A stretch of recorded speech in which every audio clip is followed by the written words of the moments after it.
Hello everyone, welcome back to my channel. I just finished week 1 of The Artist Way, so let's talk about it. And if you're new here, welcome. My name is Samika and I'm on a mission to regain my creativity. So part of how I'm doing that is doing the Artist Way 12-week program, and we're going to recap week 1 now. So week 1 was all about recovering a sense of safety.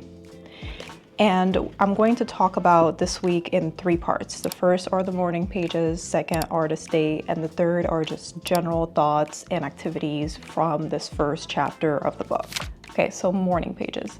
I'm not a morning person at all, so the thought of waking up 30 minutes earlier in the day before going to the office to write these 3 pages of stream of consciousness writing was not super exciting to me, but we're committed to this, so I did it, and right around the 3-day mark, something interesting happened.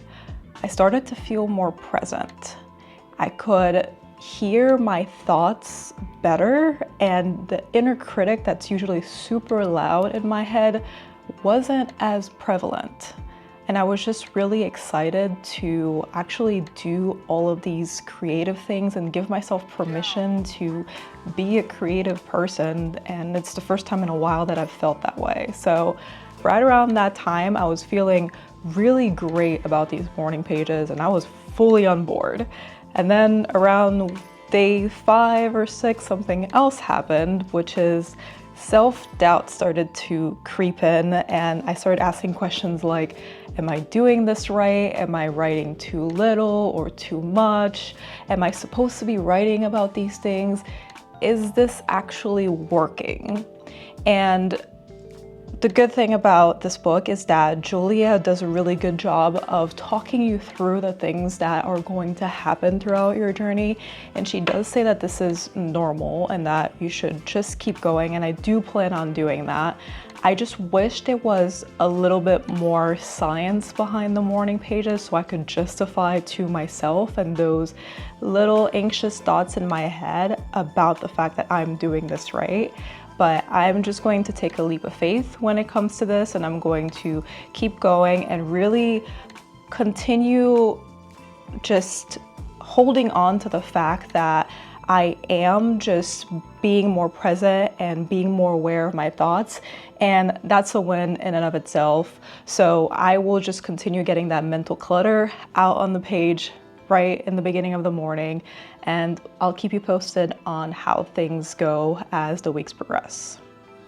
Next up, we have the artist day, and that's a solo day where you get to explore your creativity. And I was super excited about this one because I already knew what I was going to do.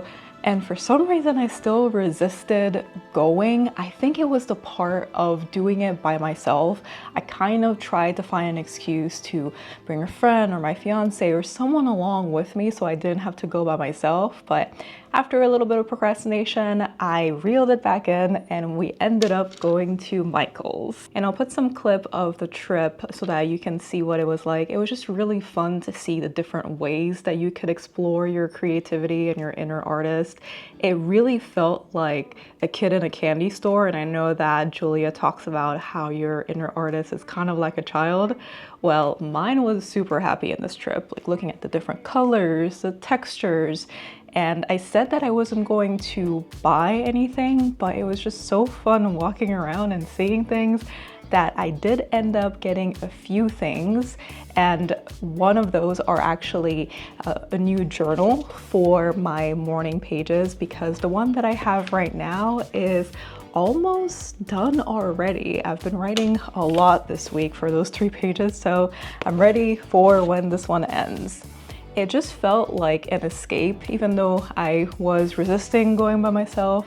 It felt like a massage for my brain in a sense. So being able to just do something where there's no pressure, just like exploring and seeing what piques my interest was incredible. So I think the artist days are actually something that's going to be really good for my creativity overall.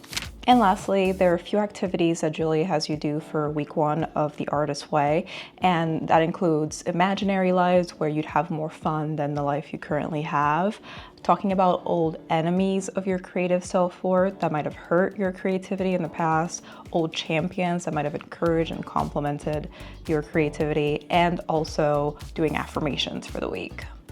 I will say it was really cathartic actually thinking through my past and people who have encouraged me, the compliments that I've gotten, but also experiences that were not so great. And even she has you writing a letter to a person or horror story of when your creative self-worth was injured, and just as a way to process and defend that inner child and inner artist that was hurt during that process.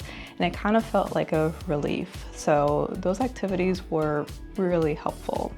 I will say I resisted doing the affirmations. I just could not get myself to think all those positive thoughts in my head. She also has you write out like negative beliefs and things that come out as you're doing the affirmations. And I just felt a lot of resistance doing that. So it definitely feels like something I need to continue trying to do and actually doing in week 2 so that I can really get the most out of that. But I just couldn't get myself to really commit to doing those affirmations in my head, or I know some people do them in front of a mirror and all of that. So that's definitely something that I'm going to revisit as part of week 2.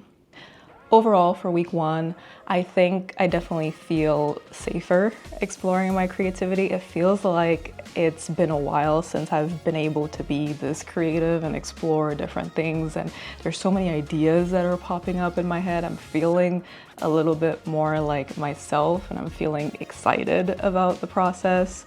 There is a little bit of doubt creeping in here and there, and I am feeling like I'm reverting back to needing validation, I guess, from other people, and especially doing content creation or having my fiance and asking him what he thinks of early works. And she specifically says not to ask for opinions about early works and just being okay being a bad artist and a beginner at what you do. So I think the affirmations will definitely help with those aspects. So I'm looking forward to doing more of that in week 2, and I'm very hopeful about this process and what's to come. So stay tuned for more of this journey that I'm on, and we'll see how week 2 and beyond go together. All right, so that's it for this week. If you like this video, please press the like button, comment, subscribe, and I will hopefully see you all soon. Take care.